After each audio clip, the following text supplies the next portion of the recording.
Jóvenes, un gusto saludarlos una vez más.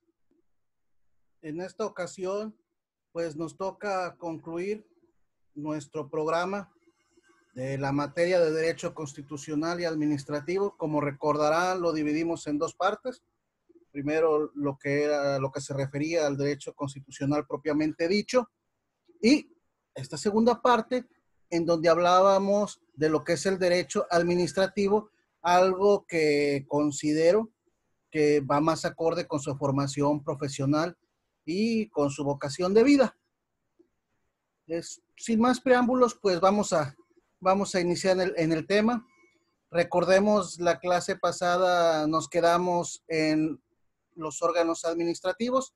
Vamos a hacer una pequeña retroalimentación de lo que hicimos, de lo que vimos, y concluimos ese tema y concluimos la materia con las responsabilidades de los servidores públicos.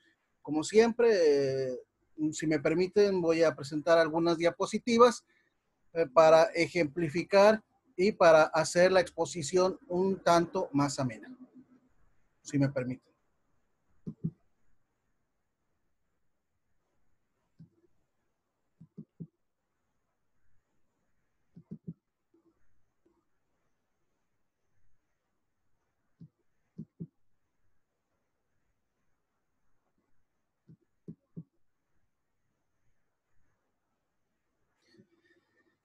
Ya la clase pasada habíamos hablado, como les mencionaba, del tema de la organización de la Administración Pública Federal. Como les mencionaba, los órganos de la administración pues se puede manejar como una metáfora de lo que es el cuerpo humano, donde cada uno de los órganos cumple una función, es una unidad funcional que, cuya actividad al final de cuentas incide en el desarrollo, formación y calidad de la vida del cuerpo que habita. De igual manera, los órganos de la administración pública, su calidad, su desempeño, su ejercicio, inciden en todo lo que es el desarrollo del Estado. Les hablaba también del ejemplo de lo que se llama el cáncer de la corrupción. Nunca mejor utilizado este término, porque al igual que en el cáncer, que puede dañar alguno de los órganos y que incide en la actividad de todo el cuerpo humano, también ese cáncer que puede corroer alguna de las instituciones públicas, al final de cuentas incide y corroe todo lo que es el Estado y lo puede hacer un Estado, lo que los politólogos llaman Estado fallido. No llegamos ahí, considero que se está trabajando en eso, pero es bueno tomarlo en cuenta y saber que cada uno de los órganos, cada uno de estos elementos, cada una de estas partes de la administración del Estado es importante y a los ciudadanos nos corresponde cuidar que se desarrollen de manera correcta. También es responsabilidad nuestra. Seguimos. Hablamos de la personalidad. Nos introducimos a una visión general. ¿Por qué? Porque hablábamos de la personalidad del Estado. Hicimos la clasificación clásica del derecho romano, valga la redundancia, de personas físicas y personas morales. Ya vimos la metáfora de la palabra personar, esa máscara que utilizaban los actores del teatro grecolatino y que venía a representar un papel dentro de una obra. Así cada uno, a través de nuestra personalidad jurídica, representamos un papel dentro del derecho y dentro de nuestra actividad pública y dentro de la actividad del Estado. ¿Por qué vimos esto? Porque el Estado es una persona moral. Ya vemos, una persona moral de derecho público. Siempre como hablamos de Estado, hablamos de derecho público. Una persona de derecho público que, como la definición clásica de persona moral, está formada por personas físicas. Veamos la definición que nos daba el maestro García Maínez sobre la persona moral, que está formada por personas físicas como cualquiera de nosotros, pero cuyos actos no inciden en sí como particular. O sea, mis actos no inciden como Luis Hernández Núñez, sino mis actos dentro de esa persona moral colectiva que es el Estado, inciden en el Estado, inciden en ese órgano de la administración pública, más no en mi persona. Sí, me puede generar un rechazo moral y una responsabilidad. Ya vamos a hablar del tipo de responsabilidad, pero al final de cuentas a lo que estoy representando es al Estado y incide, como les digo, en su funcionalidad como un todo. Y obviamente yo tengo que responder en lo particular, pero lo que se daña es ese órgano de la función pública e indirectamente al Estado. Ya hablaremos un poco de esas responsabilidades y cómo se configuran. Si hablamos de la personalidad jurídica del Estado, tenemos que hablar de los elementos del Estado: población, territorio, poder. El Estado tiene múltiples definiciones. La que más me gusta y la que más se apega al tema que estamos hablando es la representación organizada de la sociedad por medio de la cual realiza su acción colectiva en base a un orden jurídico establecido de forma previa. Las teorías, ya lo hablamos, la teoría negacionista: el Estado no tiene personalidad, la personalidad es solo de las personas físicas. Ya vemos que es falso. La teoría clásica romana nos habla de las personas morales, es decir, los entes colectivos, que se crea una abstracción, ya hablamos de las abstracciones, una abstracción que nos viene a dar la representación de la persona moral como una persona, como un ente sujeto de derechos y obligaciones más allá de las entidades físicas que lo conforman, es decir, los seres humanos comunes y corrientes. La teoría de la doble personalidad, que nos hablaba de que el Estado como particular o el Estado como ente supremo, y la teoría de la personalidad única del Estado, la más aceptable: el Estado es uno, único e indivisible y se sujeta a situaciones jurídicas que no hacen variar de ninguna manera su característica de ente supremo. Hablamos de las competencias en razón de materia, territorio o grado de los organismos descentralizados, desconcentrados y los centralizados, es donde existe una orientación vertical del poder, es decir, el que manda, y de ahí para abajo. Les di un ejemplo un tanto chusco de una película de Cantinflas, si lo recuerdan. Aquí estábamos hablando de estos temas. Y ahora entramos propiamente a lo que vamos a tratar hoy: los titulares de los órganos de la administración. ¿Quiénes son esos titulares de los órganos de la administración pública? Pues los servidores públicos. El artículo 108 constitucional nos establece de manera muy clara, aunque bastante laxa, qué son los servidores públicos. O sea, cualquiera que desempeñe, que realice un encargo, comisión, un trabajo dentro de la administración pública, y nos dice que puede ser los de representación popular, los de el Poder Judicial, y al final el legislador se cansa y nos dice: y los demás funcionarios y empleados. Es decir, nos da algunos entes particularizados, pero por si alguno me faltó, van todos de una vez. Y ahí los establece. O sea, si trabajan dentro de la administración pública, pues son servidores públicos. Pero si vamos a establecer qué son los servidores públicos, pues vamos a determinar qué es el servicio público. El servicio público es una creación jurídica que está encaminada a brindar un servicio, como ya les dije, un servicio en función del interés colectivo. Y esa es el que tiene que responder. No se tiene que hacer a capricho, sino que tiene que responder a una necesidad colectiva, ni siquiera a una necesidad individual, a una necesidad colectiva. Como dice el primer precepto, se requiere una norma que lo cree. Ya hablamos que en el derecho administrativo estamos refiriéndonos a circunstancias de estricta legalidad, de estricto derecho. Es decir, todo tiene que estar establecido en la ley. ¿Por qué? Para que no quede lugar a dudas, para que no quede lugar a una decisión discrecional, es decir, una decisión voluntaria. A mí me da la gana decidir así, a mí me da la gana decidir así como autoridad. No, tengo que sujetarme a un orden jurídico.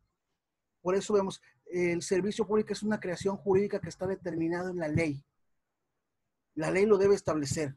Si no, no existe. Es una garantía llamada de legalidad. Debe de estar fundado en derecho, respondiendo a necesidades colectivas. No pueden estar hechos a capricho. Su desempeño requiere una empresa u organización empresarial profesionalmente establecida. ¿A qué nos referimos con esto? Miren, la palabra empresa ha sido, a mi gusto, de forma no muy positiva, únicamente encajonado al sector privado, a un grupo económico, a una determinada actividad. Pero no, o sea, la actividad empresarial puede ser de cualquiera que realiza una empresa, es decir, una actividad tendiente a lograr un fin. Mi empresa de hoy es hacer un recorrido por algunas dependencias públicas. Bueno, esa es la empresa que me ha asignado, que me he establecido hoy. Es decir, ahí hablamos de las acepciones de las palabras. Pero aquí también se puede hacer un símil con el ente particular, la empresa como particular. ¿A qué se refiere este aspecto? A que la administración pública requiere un desarrollo profesional, una organización. Es muy necesario que la administración pública también se alimente de modelos de la administración privada que sean eficientes. Ya les hablamos, el derecho administrativo otorga al derecho constitucional eficiencia. Entonces, requerimos modelos productivos que sean eficientes. Y en eso la actividad privada tiene un gran desarrollo, una gran capacidad. ¿Cuál es la diferencia? El siguiente punto. El servicio público no está realizado con fines de lucro, sino para proporcionar un servicio. Y ustedes me van a decir, ¿por qué pago la luz? Bueno, pues tienes que pagarla porque ese servicio cuesta, pero su finalidad no es que el director de la comisión se haga rico, que el presidente se haga rico, no, sino brindar un servicio y aportar una cantidad que lo haga sostenible. Está bien, están nuestros impuestos que sirven para suministrar ciertos servicios públicos, pero a veces no es suficiente y también requiere la participación de la sociedad. Considero que el patriotismo ahí se demuestra, no yendo a gritar el día que juega la selección o el día del grito de la independencia, sino cumpliendo con nuestras obligaciones. Último, es una actividad que se rige por reglas de derecho público. Eso ya es de explorado derecho, lo hemos visto en otros temas. No es una cuestión que esté al arbitrio, a la decisión particular de nadie. O sea, es el derecho público. Independientemente de cuál sea nuestra opinión, se tiene que aplicar, aun cuando sean los particulares quienes proporcionen el servicio. Básicamente a partir de los 90 vimos este fenómeno donde se concesionaban ciertas actividades, hasta las carreteras, a la administración privada, pero aunque fueran de la administración privada, no dejaban de ser de derecho público, no dejaban de estar sometidas ni al arbitrio del Estado como ente soberano, y los concesionarios no podían hacer su santa voluntad, como en su caso podría ser con su empresa, ¿no? Continuamos. Distinción entre funcionarios e empleados. Ya vimos que el artículo 108 constitucional nos la avienta así, vámonos, todo el que trabaje aquí es servidor público. Pero al momento de aplicar instrumentos jurídicos a los casos concretos, es como diría mi abuelita, la puerca tuerce el rabo. Entonces hay que establecer distinciones, como diría mi madre, que en paz descanse, hasta en los micros hay rutas. Entonces, a establecer qué tipo de norma se va a aplicar al caso concreto dependiendo de la jerarquía del personaje, del servidor público. En este caso, la clasificación es más sencilla se refiere a 3 aspectos. Hay otras, pero para mí esta es la más básica y la más oportuna para la materia y su perfil. Altos funcionarios, los de arriba, los mandos superiores. Este es muy interesante y les voy a comentar por qué. Nosotros cuando votamos, no votamos únicamente por fulanito de tal. Esa es una idea errónea que no se ha hecho nada por corregir. Cuando ustedes votan, no sé si ya están en el ejercicio de ese derecho, no únicamente votan al personaje, votan un programa político. En otros países, si se vota a una persona que representa un programa político y él no cumple ese programa político, esa persona es desplazada del poder porque no está cumpliendo con su obligación, no está cumpliendo el programa por el que votó la gente. De esa manera, el servidor público de alto nivel viene a representar ese programa político por el que la persona votó. Esa es la importancia de esta jerarquía y de este primer nivel de los altos funcionarios. Son los que vienen a representar el programa político vigente actual que se ha establecido como fin mediato e inmediato del Estado.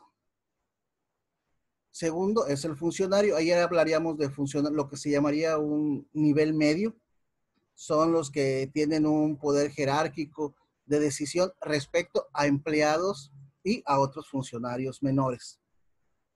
¿Qué características tienen estos funcionarios? Son más estables. Como vemos, los altos funcionarios son los representantes del proyecto político que se integra a la administración pública. Por lo tanto, al momento de que termina esa administración pública, pues lo más común, hay casos en que no, hay en casos en que son reafirmados en su función, pero por lo regular los altos funcionarios terminan esa administración, ese proyecto del Estado del que ellos formaban parte y salen, terminan para afuera.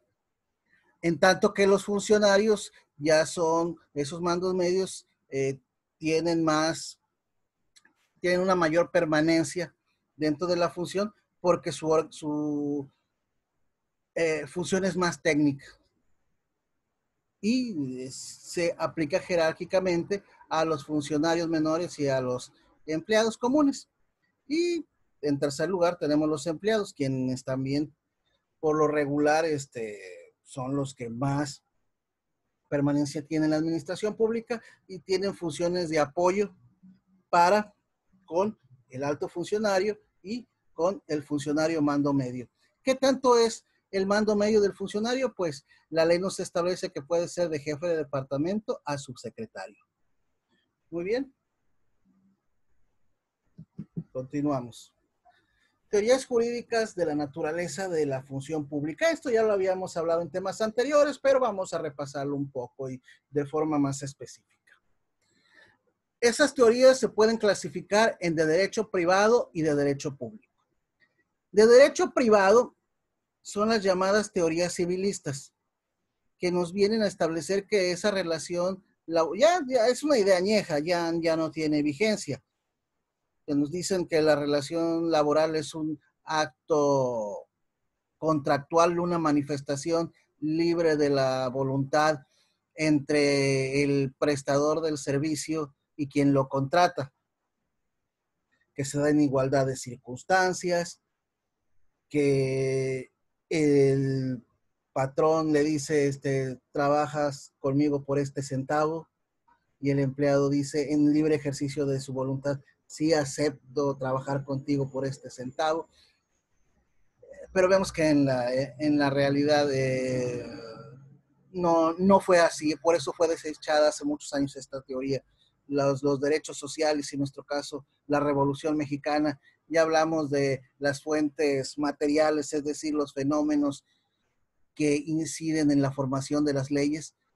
Así también esa fuente material de derecho que fue la Revolución Mexicana vino a establecer normas de derecho social que establecen derechos mínimos e irrenunciables de los trabajadores en relación con los patrones. No hay una libre manifestación de la voluntad, no hay yo te quiero pagar este centavo y ya si tú quieres o no quieres, pues tú ya aceptaste, ¿no? Aquí hay un salario mínimo, hay unas prestaciones mínimas obligatorias que tienes que tiene que el patrón que cumplir. Entonces, pues huelga decir que esa teoría civilista de derecho privado, pues es completamente, ya no es vigente, es falsa. Y amén, como hemos visto desde hace varias clases atrás, si hablamos de derecho administrativo, hablamos de normas de derecho público, ya, de entrada, no nos metamos en más líos. Ahora sí, la siguiente clasificación de la teoría son las de derecho público y son las que ya hemos visto. La que afirma que es un acto contractual administrativo, la que sostiene que es un acto unilateral del Estado y la que nos habla del acto condición. La que, eh, la primera, pues no tiene gran vigencia porque el artículo quinto constitucional nos habla de que, bueno, la primera en la lista, no la primera que les mencioné porque eh, eh, me las fui saltando, las dije de una forma diferente para que no se confundan. La que sostiene que el Estado, me regresé, disculpa. La que sostiene que es un acto unilateral del Estado que establece de forma obligatoria, pues en lo jurídico y en lo material no es tan práctico. ¿Por qué? Porque el artículo quinto constitucional establece la libertad de trabajo. El funcionario pues no está obligado a aceptar la imposición, el nombramiento que le da el Estado para que ocupe tal función. Pero es en lo jurídico. En lo material también es, la verdad, no tiene ninguna lógica porque a quién le dan pan que llore. Yo no he conocido a alguien que le dé un nombramiento que diga que no. Entonces, la verdad, no tiene una utilidad ni jurídica ni práctica. El segundo, el que afirma que es un acto contractual, un contrato administrativo, pues eso echaría por debajo toda la normatividad laboral que existe en materia de servidores públicos. La Ley Federal de Trabajadores del Servicio del Estado, el artículo 123 constitucional, parte B, no tendría ningún sentido si no habláramos de una relación laboral, sino de un contrato administrativo. Por lo tanto, esa teoría tampoco tiene ninguna lógica ni vigencia, ni es aceptada. Y la más aceptada es la que considera como un acto condición, que establece tres circunstancias. Primero, la existencia de una norma previamente establecida. En base a esa norma, la decisión libre tanto del Estado como del individuo de aceptar esa relación laboral y la aplicación del orden jurídico al caso concreto. ¿Qué quiere decir esto? Muy fácil. Existe un orden jurídico que establece cómo se van a dar las relaciones y en un ejercicio libre tanto el Estado como el individuo deciden adecuarse a esa norma, a esa situación de derecho establecida por las leyes, las normas, la Constitución. Es el acto condición. Está condicionado a la aceptación de los individuos y ya, hagan de cuenta, ya es un molde en donde tanto el Estado como los individuos simplemente deciden adecuarse. No es un acto de voluntad, no es un acto contractual, no es una imposición del Estado como en la primera teoría, es simplemente el molde. Decide si entras o no entras. Yo no he conocido a alguien que diga que no le entra. Seguimos.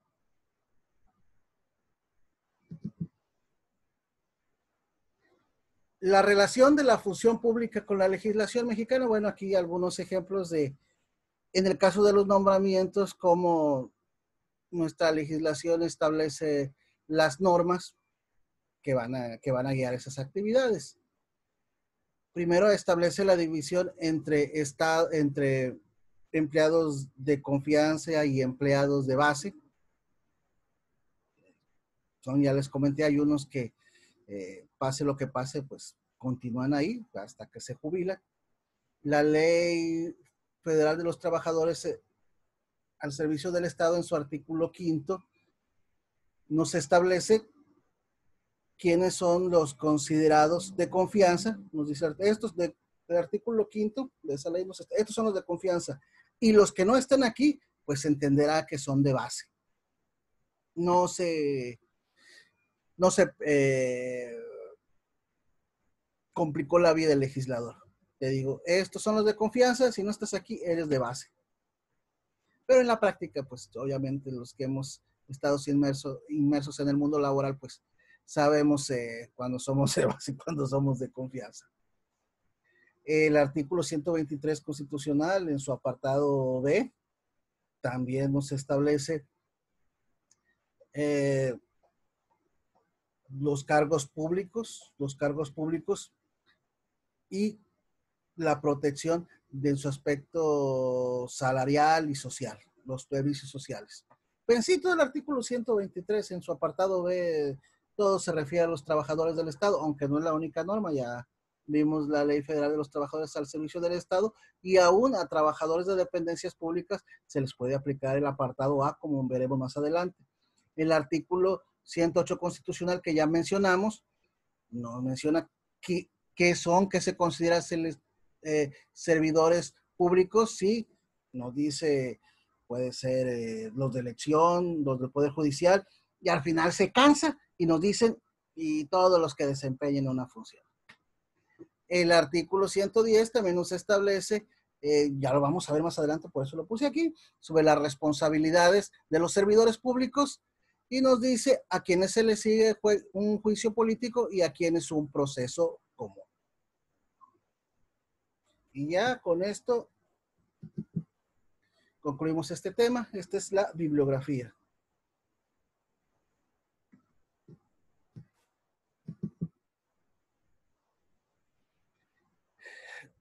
¿Qué podemos rescatar de este tema? Primeramente, como ya les mencioné, cuando ustedes votan o vayan a votar, eligen un proyecto político, no únicamente a una persona, como aquellos que dicen, no, yo voto por la persona, ¿no? También votan un proyecto político. Y la base, el sustento de ese proyecto político son los funcionarios, los titulares de los órganos administrativos. Por eso vemos que los de alta jerarquía, pues son removibles cuando termina la función de quien encabeza ese proyecto político, o, y ya lo comentamos en el caso de la doctrina del refrendo, cuando no están de acuerdo con ese proyecto político, y pasa en todos los gobiernos. Aquí actualmente el primer secretario de Hacienda no estaba de acuerdo con el proyecto político y decidió dar un paso al costado. En la época de Miguel de la Madrid hubo un funcionario que no estuvo de acuerdo con la nacionalización de los bancos, protestó, y obviamente en el ejercicio de sus facultades el presidente lo destituyó. No, es parte de la función pública. Por eso es muy importante que tengan conciencia de eso. No solo se trata de una persona, se trata de un programa, de un proyecto político que elegimos en las urnas. Bueno, nos vamos parejo ya para terminar este programa. Les voy a hacer otras presentaciones, si me permiten.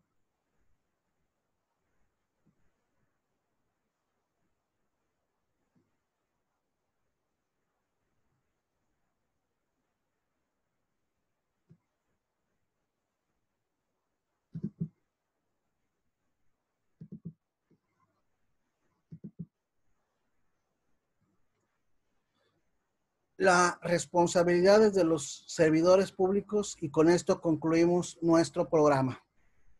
Miren, jóvenes, mi madre me decía que la gente es buena, pero si la cuidas, son mejores. ¿A qué me quiero referir?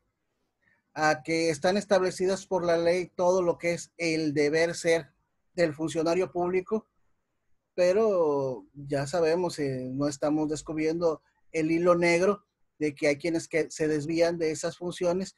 Entonces la ley, el Estado, establece instituciones, establece procesos para sancionar ese tipo de actividades. Aquí les presento la Secretaría de la Función Pública, que se dedica a investigar y en su caso aplicar sanciones a aquellos funcionarios que se desvíen de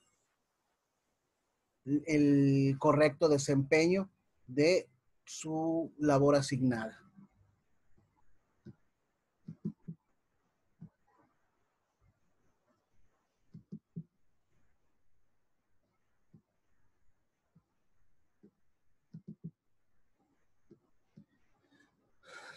La situación legal de los servidores públicos. Bueno, su situación legal está dividida en dos grandes vertientes. El derecho disciplinario, ya hemos hablado,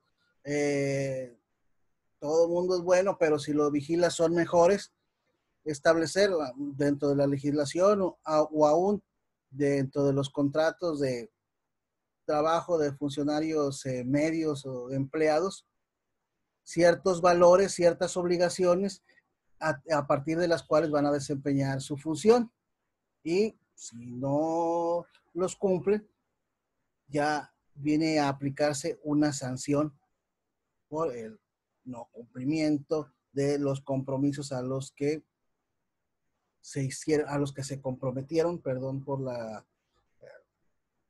lo repetitivo, a lo que se comprometieron cumplir al formar parte del servicio público. Derecho laboral burocrático, bueno, ya lo hablábamos cuando había una doctrina que consideraba al, a la administración pública como un acto, como un contrato administrativo, la teoría contractual. Pues ya vimos que eso excluía el que existieran relaciones laborales y efectivamente el derecho laboral burocrático nos viene a establecer esas normas que van a regular la relación obrero-patronales que se dan en los funcionarios en la administración pública. Es un tema que deja mucho lugar al debate, al estudio, al análisis, porque contrario a lo que hablaríamos de las relaciones laborales entre particulares, aquí no existe lo que en derecho laboral se llama la regulación de los elementos de la producción, es decir, capital, trabajo. Aquí ese fenómeno base de la relación laboral no se da, porque los fundamentos de la actividad burocrática son completamente distintos y uno de ellos es no buscar el lucro, pero obviamente es un trabajador que está cumpliendo con una labor y de acuerdo a nuestras leyes y a nuestra constitución debe de recibir la compensación respectiva y que se le respeten sus derechos. Ya habíamos hecho un análisis de las normas que vienen a regular, a establecer esos derechos. Vamos a hacer un repaso del artículo 123 constitucional. Está dividido en dos apartados, el A y el B. El A se refiere a los comunes, a los particulares, seres como cualquiera de nosotros que establece una relación laboral, pero por excepción también puede utilizarse el 123 apartado A para relaciones de trabajadores que tengan alguna actividad con organismos descentralizados o autónomos. B.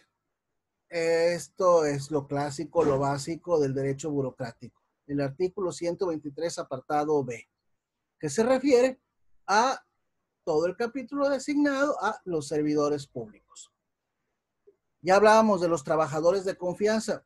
La misma normatividad, el artículo 8 la Ley Federal de los Trabajadores al Servicio del Estado los excluye de esa ley. Dice, ellos no forman parte de esta ley, ellos no tienen sus beneficios. Entonces, ¿a dónde tienen que irse? Pues tienen que irse al 123 apartado B, que es el que da toda la legislación respectiva a sus actividades. También los miembros del Servicio Exterior Mexicano se encuentran en la misma condición, literalmente así los excluye el artículo 8 de la Ley Federal del Servicio Público. Por lo tanto, también están bajo el amparo del artículo 123 y aparte de la normativa del Servicio Exterior Mexicano, ya sea la ley o el reglamento. Ya hablamos de los reglamentos. Y en igual condición están los miembros de nuestras Fuerzas Armadas. No los excluye así literalmente, no por una cuestión negativa, sino porque también recordemos, el derecho administrativo es eficiencia, es eficacia y es efectividad. Por lo tanto, lo más práctico se consideró es que, al igual que los ejemplos anteriores, se basarán en el artículo 123, apartado B, y en la normatividad castrense, es decir, militar propiamente dicha. Continuamos. Deberes y sanciones de los servidores públicos, si me permite.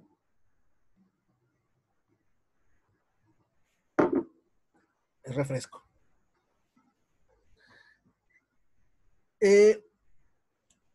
A quien vemos aquí en la imagen fue presidente de la República, se llamó don Ignacio Comonfort, uno de los grandes personajes de la historia nacional, como cualquiera de esos personajes con sus claros y sus oscuros, pero es una persona que siempre será referencia en la historia patria. Don Ignacio Comonfort fue el primer presidente bajo la Constitución de 1857. Don Ignacio Comonfort, como su obligación que permanece aún hoy, juró cumplir y hacer cumplir la Constitución y las leyes que de ella emanen. La Constitución del 57 causó muchas críticas, muchísima oposición, que nos llevaron a lo que se llamó la Guerra de Reforma. El presidente Comonfort, algunos dicen que para evitar lo inevitable que era la guerra que se daría, y otros más proclives a lo que decía Melchor Ocampo, que los moderados, y él era moderado, solo eran conservadores más despiertos, desconoce la Constitución de 1857. ¿Qué pasa? Don Ignacio Comonfort juró la Constitución. Su cargo estaba basado en la normativa y las normas constitucionales, establecidas en la Constitución del 57. Pero si él desconoce la normatividad, la Constitución, que le está dando origen, recordemos todo lo que hemos visto en el tema, digo, para que lo vean cómo se aplica el caso concreto. La base, la Constitución, la base de su encargo es la Constitución. Él juró cumplirla y hacer cumplirla, pero la desconoce. ¿Qué pasa? Pues obviamente él tiene que salir de su encargo. ¿Por qué? Porque si su cargo se basa en esa Constitución y él la está desconociendo, pues entonces él se encuentra en una situación donde ya no tiene ningún sostén legal. No acepta el hecho que le da origen a su función. El hecho no, perdón, para ser más preciso, el acto, que es la Constitución, que es el haber jurado cumplir y hacer cumplir la Constitución.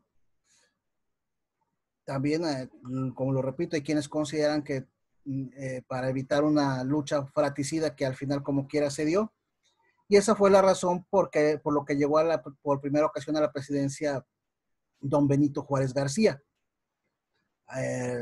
al abjurar la Constitución Comonfort, obviamente deja de ser presidente y tiene que entrar quienes se establecía en la normatividad para la suplencia, y en este caso era don Benito Juárez. ¿Por qué menciono esto? Porque el artículo 128 constitucional establece como uno de los deberes de los funcionarios públicos protestar. Recordemos que a partir de esa lucha fratricida tenemos un estado laico. Ustedes verán, en otros países se jura sobre la Biblia. Nosotros no, nosotros protestamos guardar y hacer guardar la Constitución y las normas que de ella emanen. Si recuerdan, cuando un gobernador o cuando el presidente de la República asume el cargo, protesta guardar y hacer guardar la Constitución y las leyes que de ella emanen. Y les conté esta historia de Comonfort para que vean que no son como las promesas de enamorados. Es algo que debes cumplir porque es la base de tu función, y si no la cumples, pues estás negando de tu función en sí misma y no tienes nada que hacer, y la misma ley, no es cuestión de profundizar así, se encarga de que te tengas que retirar. ¿Qué haces ahí si no aceptas el fundamento que está dando origen a tu actividad? Muy bien.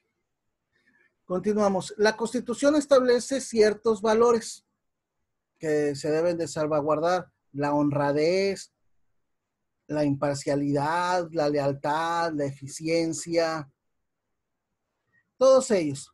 Y nos establece, por ejemplo, el artículo 47 de la mencionada ley de responsabilidad de los servidores públicos.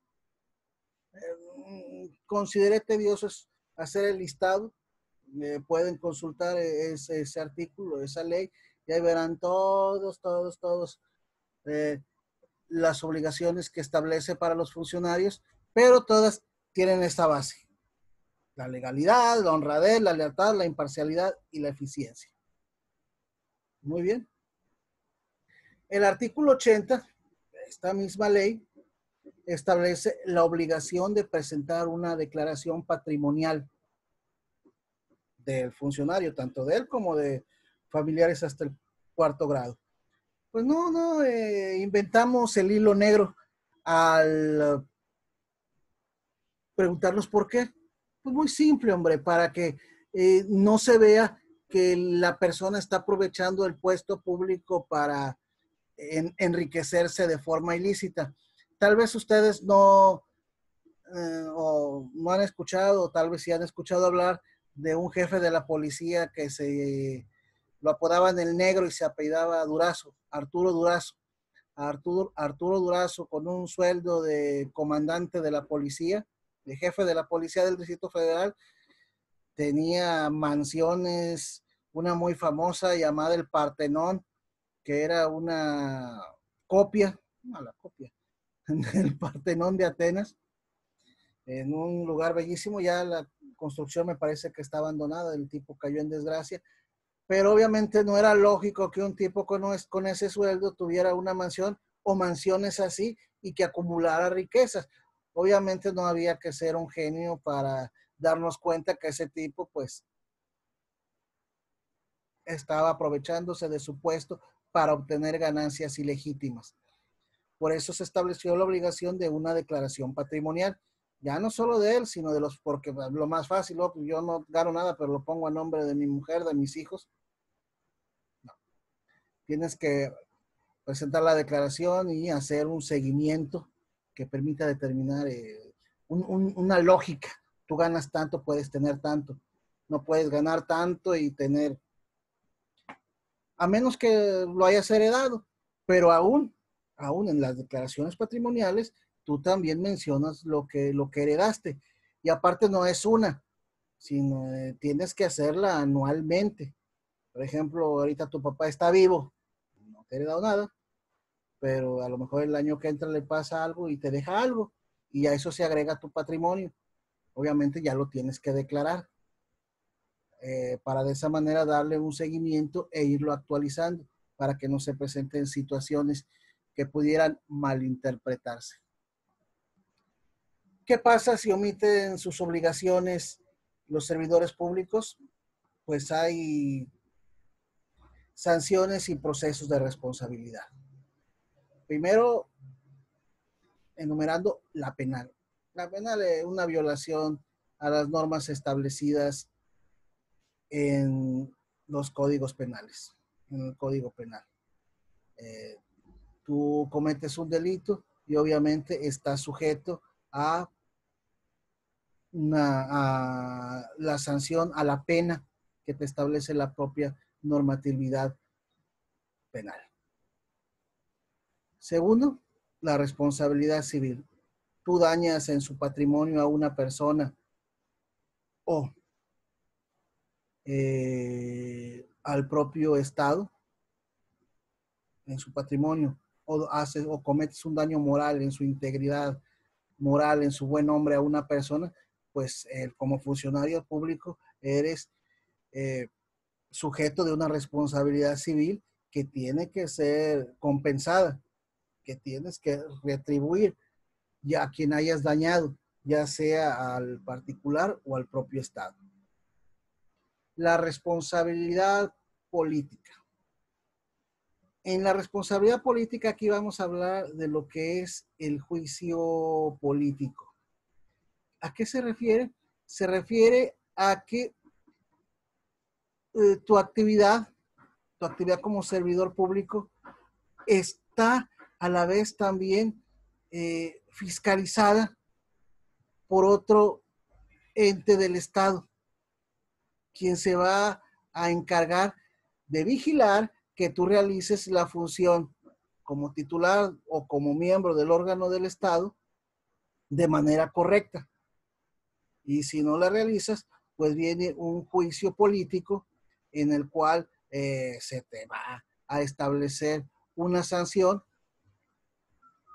por lo pronto separarte del cargo porque has incumplido con tus deberes y obligaciones como servidor público. Recordemos, hace algunos años el actual presidente fue sujeto a un proceso de desafuero ante la Cámara de Diputados y se resolvió en su contra. Ahora, esto no es un proceso judicial propiamente dicho, son procesos especiales, porque la Cámara de Diputados no podía condenar al actual presidente a la cárcel.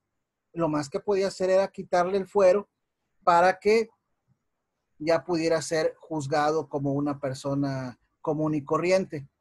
¿Qué pasó? Se le quitó el fuero, ya estaba a disposición de la autoridad penal, pero la autoridad penal consideró que no se daban los elementos, no había un caso, no había manera de que pudiera ser perseguido el actual presidente. Por lo tanto, no ejerció la acción penal. Sí lo desaforaron, sí perdió el fuero, pero no pudo ser juzgado. Perdón, no pudo ser juzgado y no pudo ser condenado. Vemos, no es un proceso judicial, es un proceso especial. No podía condenar a la Cámara de Diputados al actual presidente a la cárcel o alguna sanción, no, nada. Solo quitarle el fuero y que la autoridad que correspondía al caso fuera la que decidiera. Y la responsabilidad administrativa, bueno, es la más común que podemos encontrar dentro de los órganos de la administración pública, que puede pasar desde un apercibimiento, es decir, un jalón de orejas, a que te suspendan unos días, a que te destituyan, a que haya una sanción económica, como vemos en la, parecido a lo que es la responsabilidad civil, y la más grave, porque trasciende en el tiempo, es la inhabilitación temporal para ejercer funciones o cargos de tipo público. Es decir, cometiste una falta, has perdido la confianza, entonces por cierto tiempo tú no puedes ya desempeñar cargos públicos. Muy bien, continuamos. Los derechos de los funcionarios. Ya hablábamos que los derechos de los servidores públicos no parten de un contrato administrativo, sino de una relación laboral. y como relación laboral tienen los derechos que cualquier trabajador, bueno, no cualquiera, algunos no alcanzan a estos derechos, pero deberían tener sueldo, salario digno, asociación sindical, huelga, horas extras, aguinaldos. Pero hay uno que causa mucha controversia, que es la inamovilidad. Es decir, que una persona no pueda ser separada así como así. Ya hablábamos de los de alto nivel, que al momento en que el titular del órgano del Estado, del que decide la política, el programa político a implementar, decide que esa persona no está, esa persona ya no está y simplemente se va. Pero con los funcionarios medios, con los funcionarios de cierto nivel y aún con los empleados de un estrato más bajo dentro de la jerarquía laboral de la administración pública, eh, quiere ser hecho a un lado, pues no, hay reticencias. Esto es polémico y es cuestionable porque hay funcionarios, y ustedes lo habrán notado, que pues no cumplen a cabalidad lo que debería de ser el compromiso de eficiencia, de honradez, de legalidad dentro de la función y siguen ahí metidos. O sea, ya me imagino en el registro civil a las 8 de la mañana. Buenos días, disculpe. Nosotros empezamos a atender después de tomar el café de las 8. Así que se va a tener que esperar a las 9. Lo siento mucho. Y vamos y presentamos nuestra queja ante el titular, ante su jefe, ante su superior jerárquico. Discúlpame, pero no la puedo mover porque está sindicalizada. Entonces el ciudadano se tiene que recetar a esa persona que trabaja, que entra a trabajar a las 8, pero empieza a las 9, porque a las 8 es su café, nada más por esa inamovilidad. Es algo que hay que cuestionarse, es algo que hay que revisar. Y no digo más al respecto.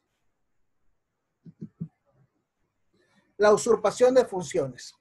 Bueno, este señor que vemos en la pantalla, miren la cara de malvado que tiene, se llamaba Dimitri I, allá por los principios del siglo XVII, específicamente en el 1605, se hizo pasar por el hijo asesinado, bueno, en realidad decía que no había sido asesinado, del zar Iván el Terrible. Ya saben, las monarquías, las desde las más civilizadas ante las más incivilizadas, pues tenían la noble costumbre de asesinar a los aspirantes al trono. Digo, se habla mucho de los derechos, de la normatividad inglesa, pero pues ahí en la Torre de Londres, hasta niños tuvieron que perecer por ser aspirantes ellos al trono. Igual también el zar, el hijo de Iván el Terrible, Dimitri, no, perdón, sí, Dimitri, perdón, el hijo del zar Dimitri había sido asesinado. Eso permitió el ascenso del zar Godunov, pero luego le apareció este que decía que era el hijo del zar, que no me había matado, me había hecho el muerto. y se hacía pasar por el zar y personas lo siguieron. La mayoría no le creía esa historia, pero estaban ya cansados de Godunov.